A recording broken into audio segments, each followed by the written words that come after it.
नमस्कार दोस्तों, मैं Dharmendra Verma online study with DK में आपका बहुत बहुत स्वागत करता हूं। आज है 29 दिसंबर और सीटीएट का फर्स्ट शिफ्ट यानी कि पेपर फर्स्ट हो चुका है, जिसमें आज बच्चों के द्वारा जो बताए गए हैं वो 62 प्रश्न यानी कि 62 प्रश्नों के साथ साथ टॉपिक भी बताए गए हैं कि किन किन टॉपिक से और कौन कौन से प्रश्न पूछे गए हैं, जिसमें हम आपको इस वीडियो के माध्यम से पर्यावरण, बाल विकास, गणित, हिंदी और इंग्लिश के टोटल 62 प्रश्न बताने वाले हैं, जिसमें टॉपिक भी शामिल है। यदि आपको इसकी पीडीएफ चाहिए, जैसे कि 29 दिसंबर की पीडीएफ 28 दिसंबर की जो पीडीएफ हमने टेलीग्राम पर सेंड की थी, वैसे ही 29 दिसंबर की भी हम पीडीएफ टेलीग्राम पर ही सेंड करेंगे। टेलीग्राम की जो लिंक है वो डिस्क्रिप्शन में मिल जाएगी, या पर डायरेक्ट आप टेलीग्राम पर जाएंगे और ऑनलाइन स्टडी विद डीके लिखेंगे तो आप वहां पर भी चैनल के माध्यम हमारे चैनल पर पहुंच जाएंगे और कल की पीडीएफ भी आप वहां से प्राप्त कर सकते हैं। शाम तक ये पीडीएफ भी आपको वहां पर मिल जाएगी। तो यहाँ पर 62 प्रश्न मिलने वाले हैं, जो कि हम उत्तर सहित हम आपको बताएंगे। उससे संबंधित प्रश्न और भी है, उनके बारे में भी आपको जानकारी देंगे। तो यहाँ पर देखिए, एक व्हाट्सअप नंबर दे रखा है 9340089205। जिनका एग्जाम नहीं हुआ है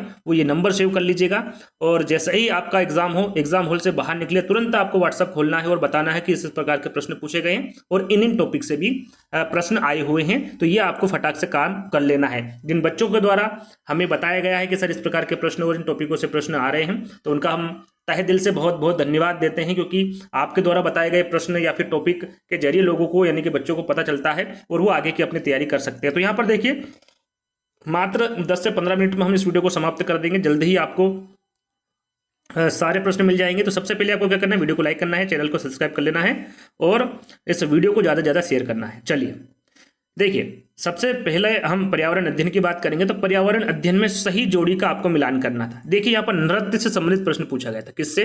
नृत्य से। अब कौन से नृत्य थे ये मुझे नहीं पता है। देखिए, मैंने मेरे अनुसार ये 4 विकल्प रखे, लेकिन इसी प्रकार का प्रश्न पूछा गया था और आपको वहां पर सही जोड़ी मिलान करना थी। तो ये सोचिए कि आपके सामने यही प्रश्न पूछा गया था, चेराव, भांगड़ा, कथकली या फिर बिहू। यदि आज आपका पेपर था तो पेपर होगा, यदि आपका आज पेपर था तो आप कमेंट से के माध्यम से बता दीजिएगा कि इस प्रकार के विकल्प थे। देखिए, चेराव, भांगड़ा, कथकली और बिहू ये कहाँ के लोक नृत्य हैं, तो यहाँ पर उत्तर भी लिखा हुआ है। देखिए, चेराव मेघालय का है, सबसे पॉपुलर नृत्य है और ये पूछा जाता है, ये पारंपरिक नृत्य है मेघालय का और इसे बास नृत्य भी कहा जाता है, जैसे कि आपको पता होगा, है ना। भांगड़ा कहाँ का है, तो भांगड़ा पंजाब का है, इसके बारे में पता होगा। कथकली कहाँ का है, तो कथकली आपका केरल का है और बिहू आपका असम का है। तो इस प्रकार यदि आप सही जोड़ी मिलान करेंगे तो ये आपका उत्तर रहेगा।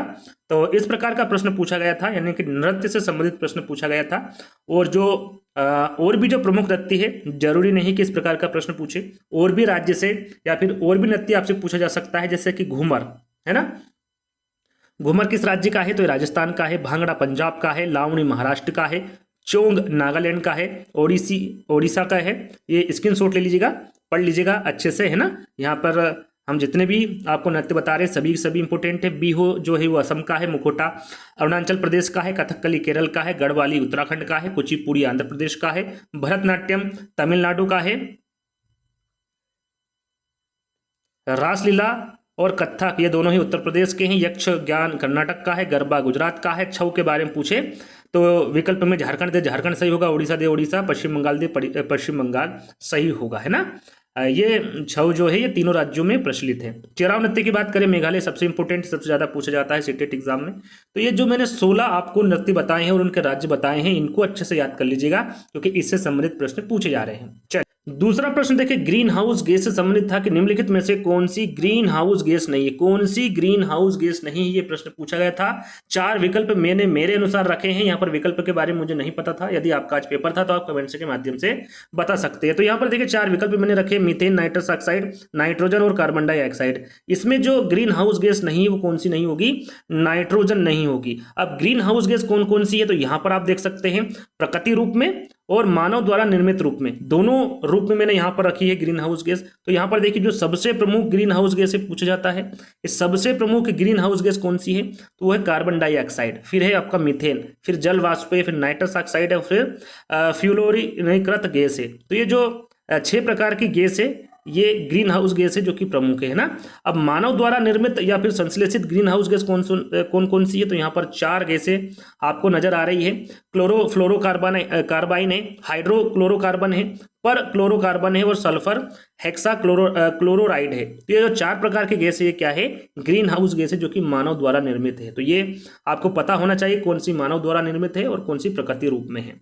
तो तीसरा प्रश्न आपसे पूछा गया था कि निम्नलिखित में से किस जंतु में देखने और सुनने की तीव्र क्षमता होती है। देखिए तीव्र क्षमता के बारे में प्रश्न पूछा गया था, जंतु के बारे में, जानवर के बारे में। तो बाघ है, डॉल्फिन है, चील है या फिर गिद्धी है। 4 विकल्प मेरे अनुसार रखे गए हैं ना, सिर्फ प्रश्न मुझे मिले हैं, उसके विकल्प जो है वो सारे के सारे मेरे ही अनुसार रखे गए हैं। तो यहाँ पर बाघ है ना, जो बाघ है, जो बाघ जंतु है वो देखने और सुनने की तीव्र जो क्षमता होती है वो किसमें होती है, बाघ में होती है। एक जो बच्चा है उसने ये भी बताया था कि सर इस प्रकार का प्रश्न नहीं पूछा गया था, प्रश्न इस प्रकार का था कि कौन सबसे दूर की दृष्टि यानी कि तेज होती है, तो वो किसकी होती, बाघ की होती, चील की होती, गिद्ध की होती है ना, तीनों की होती है। तो तीनों में से एक विकल्प आपका था, तो आपका बिल्कुल सही है ना। दूर की दृष्टि के बारे में पूछे तो इन तीनों में से एक विकल्प आपका सही होगा। चलिए देखिए यहाँ पर बच्चों ने 2 अलग अलग प्रश्न बताए मुझे सॉरी, कि मध्य प्रदेश के पड़ोसी राज्य बताया एक ने, और एक ने बताया था आंध्र प्रदेश के पड़ोसी राज्य। तो दोनों ही प्रश्न मैंने रख लिए। अब दोनों में से कौन सा आया था, यदि आज आपका पेपर था तो बता सकते हैं ना कमेंट्स के माध्यम से। तो यदि मध्य प्रदेश के बारे में पूछा होगा कि मध्य प्रदेश के पड़ोसी राज्य कौन कौन से, तो वो तो आपका उत्तर प्रदेश है, राजस्थान है, गुजरात है, महाराष्ट्र है और छत्तीसगढ़ है। ये जो मैंने राज्य बताए हैं ये मध्य प्रदेश के पड़ोसी राज्य है, यानी कि निकटवर्ती राज्य है ना।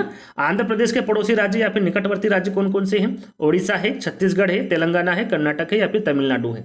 तो ये कमेंट्स के माध्यम से बताइएगा पूछा क्या गया था, एमपी के बारे में पूछा गया था या फिर आंध्र प्रदेश के बारे में पूछा गया था। दोनों ही प्रश्न रखे हैं और दोनों के उत्तर आपको मैंने बता दिए हैं। चलिए अगला प्रश्न आपसे प्रोटीन से संबंधित पूछा गया था कि प्रोटीन की मात्रा किस किस में पाई जाती है। 4 विकल्प थे जिसमें फल के भी नाम थे, सब्जियों के नाम भी थे। तो उस हिसाब से मैंने यहाँ पर उत्तर लिखा है, सोयाबीन, गेहूं, मूंगफली, हरी मटर, पालक, दूध, अंडे और मछली, इन सभी में प्रोटीन की मात्रा पाई जाती है। सबसे ज्यादा पूछे कि सबसे ज्यादा प्रोटीन प्रचुर मात्रा में किसमें पाया जाता है, तो वो है सोयाबीन है ना।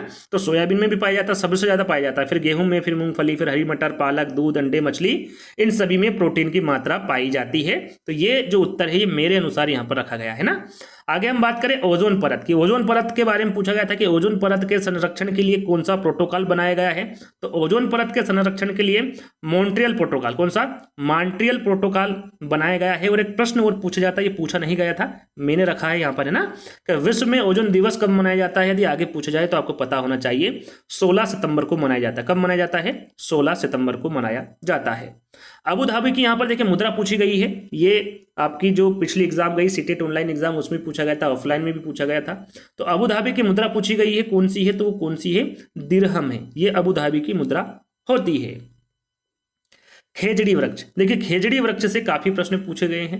तो यहाँ पर जितने भी इंपोर्टेंट फैक्ट है वो मैं आपको बता देता हूँ, जल्दी जल्दी आप स्क्रीनशॉट ले लीजिएगा। और एक वीडियो हमने बनाया है जिसमें मैराथन क्लास आपको पर्यावरण की दी थी, उसमें सारी जानकारी आपको दी गई है। तो देखिए खेजड़ी वृक्ष से आज प्रश्न पूछा गया था, तो थोड़ी सी जानकारी मैं आपको दे देता हूँ खेजड़ी वृक्ष के बारे में। तो खेजड़ी एक विशालकाय छायादार वृक्ष है और इसकी छांव में वहाँ के जो स्थानीय बच्चे हैं वो खेलते कूदते हैं ना। 4 विकल्प या फिर 5 विकल्प आपको दे देंगे, कूट में आपसे आंसर पूछेंगे, इसी प्रकार से विकल्प दे देंगे और सही विकल्प आपसे पूछा जाएगा। तो याद रखिएगा, राजस्थान का राजकीय वृक्ष पूछा जाता है, वो कौन सा है, वो खेजड़ी है ना।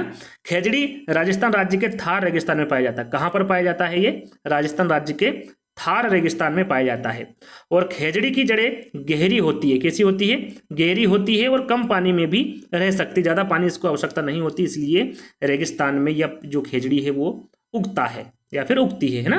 खेजड़ी की फली का इस्तेमाल सब्जी बनाने में भी किया जाता है। खेजड़ी की छाल का प्रयोग किसमें किया जाता है, दवा या फिर औषधि बनाने में भी किया जाता है। और खेजड़ी की पत्ती का प्रयोग चारा के लिए भी किया जाता है। वहाँ के जो स्थानीय लोग हैं वो चारे के रूप में भी खेजड़ी की पत्ती का प्रयोग करते हैं। तो ये खेजड़ी के बारे में इंपॉर्टेंट जानकारी हुई, स्क्रीनशॉट ले लीजिएगा, पढ़ लीजिएगा। अब बात करते हैं हाथी के बारे में। देखिए हाथी के बारे में भी एक प्रश्न पूछा गया था। अब प्रश्न क्या पूछा गया था, 4 विकल्प क्या थे, इसकी मुझे जानकारी नहीं है, लेकिन जो इंपॉर्टेंट फैक्ट है हाथी से संबंधित वो सारे फैक्ट मैंने यहाँ पर लिए हैं। यदि आने वाली सीटेट एग्जाम में, यानी आने वाली जो आगे आपकी आएगी, उसमें यदि हाथी से संबंधित प्रश्न पूछा गया तो इससे आपका अलग नहीं जाएगा। इस प्रकार से मैंने यहाँ पर पॉइंट रखे हैं। देखिए हाथी, हाथी क्या है, स्थल मंडल जो आपका स्थल खंड है उसमें पाए जाने वाला क्या है, ये सबसे बड़ा जीव है हाथी। और भारत का राष्ट्रीय विरासत पशु है ना, विरासत पशु याद रखिएगा। भारत का राष्ट्रीय विरासत पशु कौन सा है, कौन है आपका, हाथी है। कब घोषित किया गया था, तो 2010 में घोषित किया गया था। हाथी की लगभग आयु पूछी जाती है, तो हाथी की लगभग आयु कितनी होती है, 70 साल होती है। कितनी होती है, 70 साल। और हाथी काले रंग के होते हैं, इसलिए इन्हें गर्मी अधिक लगती है, इसके बारे में तो आपको पता होगा। आगे हम बात करें, इसका दिमाग काफी बड़ा होता है, लगभग 5.5 किलो का। पूछा जाता है ना, कूट में आंसर आपको देना होता है और पूछा जाता है कि हाथी का दिमाग क्या लगभग 5.5 किलो का होता है, तो वहां पर कूट में आपको सही कथन का चयन करना होता है। यदि आपको पता हो तो वहां पर आप राइट आंसर लगा सकते हैं, नहीं पता है तो आप वहां पर गलत कर सकते हैं। तो ध्यान दीजिएगा, इसका दिमाग काफी बड़ा होता है। कितने किलो का होता है? लगभग 5.5 किलो का होता है। और भारत में सर्वाधिक हाथी किस राज्य में पाए जाते हैं? तो वो कर्नाटक में पाए जाते हैं। कहां पर? कर्नाटक में। और हाथी समूह में रहते हैं। किस में रहते हैं? समूह में। और समूह का नेतृत्व कौन करती है? तो वो बुजुर्ग हथनी करती है। जो समूह होता है उसमें जो बुजुर्ग हथनी होती है वो उसका नेतृत्व करती है। हाथी के नर बच्चे कितने साल बाद अपना जो समूह है वो छोड़ देते हैं? तो 14 से 15 साल बाद। कितना? 14 से 15 साल, है ना। एक स्वस्थ हाथी दिन भर में कितने किलो पत्तियां या फिर छाल घास फूस खा लेता है? तो 100 किलोग्राम, है ना, 1 क्विंटल। और यहाँ क्या होता है? शाकाहारी होता है, तो ये तो आपको पता होगा। बात करें गर्मी से बचने के लिए हाथी कीचड़ या फिर जल में खेलना पसंद करता है। और हाथी का जो गर्भकाल है, जो इंपोर्टेंट है, ये वाला विकल्प है, ध्यान दीजिएगा। हाथी का जो गर्भकाल जो होता है सर्वाधिक कितने माह का होता है? तो 22 माह का होता है। कितना? 22 माह का। और केरल, कर्नाटक और झारखंड का राज्य पशु भी है। यदि पूछा जाता है कि किस राज्य का हाथी किस राज्य का राज्य पशु है, तो वो है आपका केरल, कर्नाटक और झारखंड, ये तीनों राज्य का है ना। और हाथी दिन भर में केवल कितने घंटे सोता है? ये ज्यादातर पूछा जाता है। तो मात्र 2 से 4 घंटे, मात्र जो 2 से 4 घंटे सोता है हाथी दिन भर में। और हाथी मधुमक्खियों से डरते हैं। हाथी किससे डरते हैं? मधुमक्खी से डरते हैं। तो ये हाथी से जितनी भी इंपोर्टेंट जानकारी थी सारी दे चुका हूं। आगे भी यहाँ पर 3-4 पॉइंट है, उसको भी सुन लीजिएगा। हाथी 150 मील दूर से बारिश का पता लगा सकता है ना। और हाथी एक दूसरे की चिंगाड़ 8 किलोमीटर दूर तक सुन सकता है। कितना किलोमीटर? 8 किलोमीटर दूर तक। और भारतीय हाथियों के प्रत्येक पिछले पैर पर 4 नाखून और प्रत्येक सामने के पैर पर 5 नाखून होते हैं, है ना। पिछले पैर पर कितने नाखून होते हैं? 4। और प्रत्येक सामने के पैर पर कितने नाखून होते हैं? 5 नाखून होते हैं। और विश्व हाथी दिवस के बारे में पूछे तो ये कब मनाया जाता है?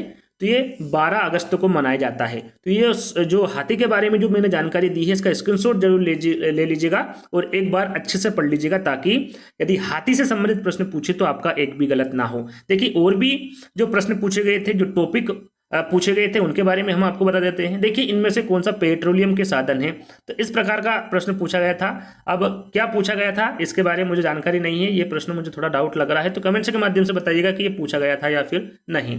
सोलर सिस्टम के बारे में पूछा गया था।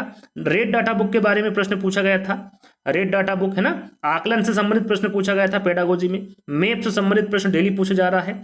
तो जो प्रीवियस ईयर पेपर हमने आपको सोल्व करवाए हैं उनको देख लीजिएगा, वहां पर आपको सारी जानकारी मिल जाएगी। डायरेक्शन के प्रश्न पूछे गए थे। यहाँ पर कल भी एनसीएफ 2005 और एनईपी 2020 के प्रश्न पूछे गए थे। और कल भी मैंने आपको बताया था एनसीएफ 2005, एनईपी 2020, आरटी 2009, इन सभी को अच्छे से कवर कर लेना है। इनसे सबसे ज्यादा प्रश्न पूछे जा रहे हैं और जितने भी इंपोर्टेंट वैज्ञानिक हैं उनको भी आपको अच्छे से कवर कर लेना है। तो ये हुई आपकी पर्यावरण की बात। बाल विकास की बात करें तो बाल विकास में देखिए एक प्रश्न पूछा गया था, पलटावी गुण बच्चे में किस अवस्था में पाया जाता है? किस अवस्था में आ जाता है? तो ये मूर्त सक्रियात्मक अवस्था में आ जाता है, जिन पियाजे के द्वारा दी गई थी। 4 अवस्था आपको पता होगा, 4 अवस्था के बारे में। तो उसमें से एक अवस्था है मूर्त सक्रियात्मक अवस्था, है ना। इस अवस्था में पलटावी गुण बच्चे में आ जाता है। तो ये प्रश्न आज पूछा गया था। पियाजे से संबंधित स्तर के बारे में भी पूछा गया था। 2 से 3 प्रश्न आज पूछे गए थे पियाजे से संबंधित।